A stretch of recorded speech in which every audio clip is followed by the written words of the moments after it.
बिस्मिल्लाहिर्रहमानिर्रहीम। निहायत ही मोहतरम और मुअज़्ज़ज़ मुसलमान भाइयों और बहनों, अस्सलामु अलैकुम वरहमतुल्लाहि वबरकातुहू। रमजान का बाबरकत महीना नेकियां कमाने का महीना है।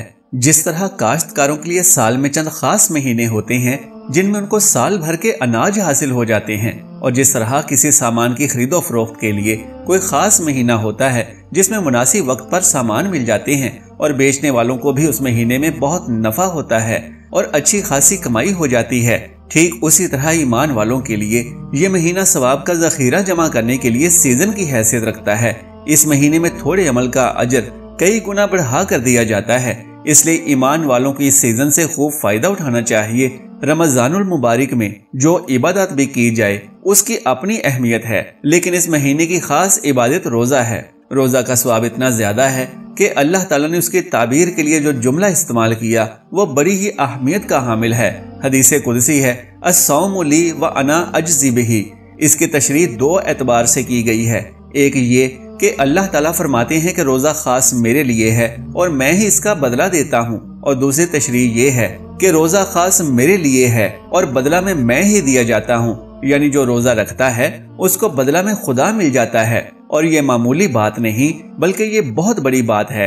जिसको खुदा मिल जाए तो उससे बढ़कर और कोई दौलत और नेमत नहीं हो सकती, लेकिन ये मुकाम तभी हासिल होगा जब रोजा अपने तमाम आदाब के साथ हो। सिर्फ भूखा रहने वाले को ये मुकाम हासिल नहीं हो सकता।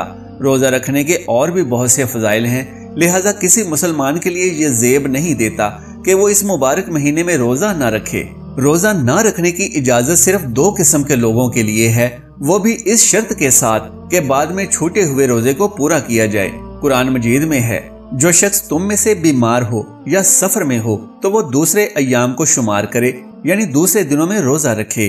रमजानुल मुबारक का महीना निहायत अजमत और बरकत वाला महीना है। इस महीने में खास तौर से रोजा रखने वालों के लिए कई तरह के इनामात का वादा किया गया है। एक हदीस में सरकारे दो आलम सल्लल्लाहु अलैहि वसल्लम ने रोजा रखने वालों के लिए 5 खुसूसी इनामात का जिक्र किया है और फरमाया कि ये वो इनामात हैं जो मुझसे पहली उम्मत के रोजादारों को नहीं दिए गए हैं। इनमें से पहला इनाम ये है, हजरत अबू हुरैरा रजी अल्लाह ताला अन्हु रिवायत करते हैं कि रसूल अल्लाह सल्लल्लाहु अलैहि वसल्लम ने फरमाया कि रोजा रखने वालों के मुंह से निकलने वाली बू अल्लाह को मुश्क से भी ज्यादा पसंदीदा लगती है। बारिवायत बुखारी। किसी के मुंह की बू का अच्छा लगना उससे मोहब्बत की इलामत होती है। जिसको किसी से मोहब्बत होती है उसकी हर अदा अच्छी लगती है, यहाँ तक कि उसके मुंह से निकलने वाली बू भी अच्छी लगती है। गोया ये इस बात की इलामत है कि रोजा रखने वाले अल्लाह की नजर में महबूब होते हैं, जिसकी वजह से उनके मुंह की बू अल्लाह को मुश्क से भी ज्यादा पसंदीदा लगती है। दूसरा इनाम ये है कि रोजा रखने वाले जब तक इफ्तार न कर लें तब तक मछलियां उनके गुनाहों की मुआफी के लिए दुआएं करती रहती हैं।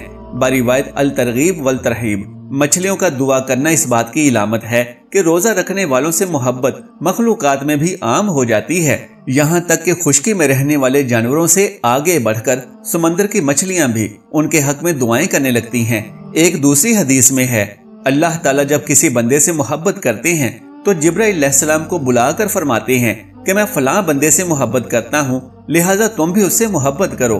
फिर जिब्राइल अलैहिस्सलाम उससे मोहब्बत करते हैं और आसमान में ऐलान करते हैं कि अल्लाह ताला फलां से मोहब्बत करते हैं, लिहाजा तुम भी उससे मोहब्बत करो। फिर आसमान वाले फरिश्ते उससे मोहब्बत करते हैं। इसके बाद जमीन वालों के दिलों में वो मकबूल कर दिया जाता है।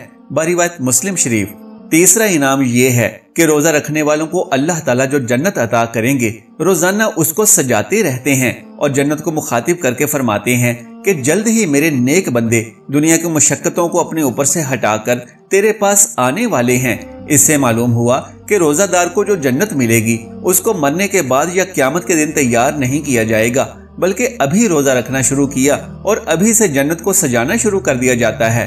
चौथा इनाम ये है कि रोजादारों को गुनाहों से बचाने के लिए सरकश शैतानों को कैद कर दिया जाता है, ताकि माह रमजान में उन गुनाहों से वो महफूज रहें जो रमजान के अलावा में उनसे सरजद हो सकते थे। ये भी रोजा रखने वालों के साथ अल्लाह का बड़ा फजल है।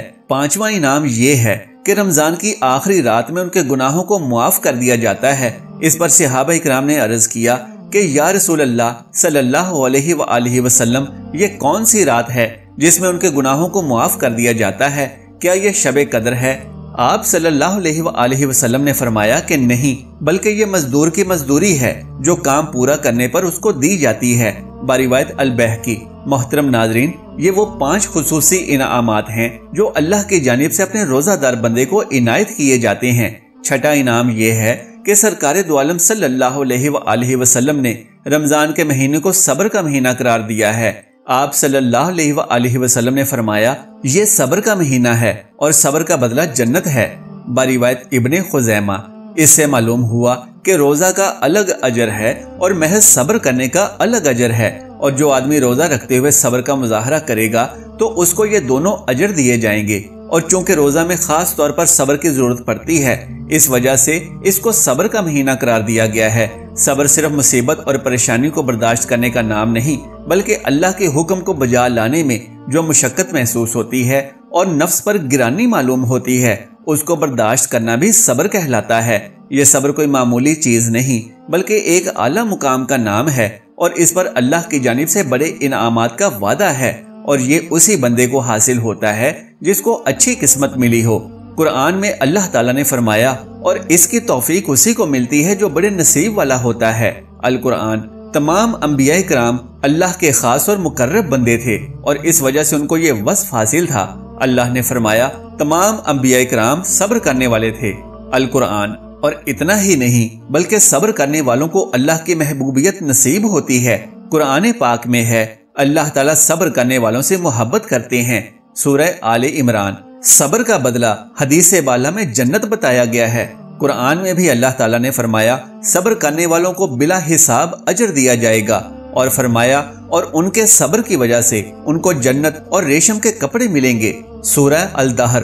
صبر پر ملنے والے ان انعامات کی وجہ سے ایمان والوں کو چاہیے کہ روزہ رکھنے میں اگر کچھ پریشانی اور دقت کا سامنا ہو تو اس کا بہانہ بنا کر روزہ کو ترک نہ کریں، اور اگر روزہ رکھ لیا ہے تو گرانی محسوس نہ کریں، اور ایسا نہ ہو کہ روزہ کی مشقت کی تاب نہ لا کر کبھی اس پر برس رہے ہیں اور کبھی اس پر برس رہے ہیں، بلکہ مکمل طور پر صبر کا مظاہرہ کریں، اور جب ایسا کریں گے تو اللہ تعالیٰ روزہ کا اجر بھی عطا کریں گے، اور صبر پر جو انعامات رکھے ہیں وہ بھی مرحمت فرمائیں گے، یعنی اللہ کا تقرب، اللہ کی محبوبیت اور آخرت میں جنت نصیب ہوگی۔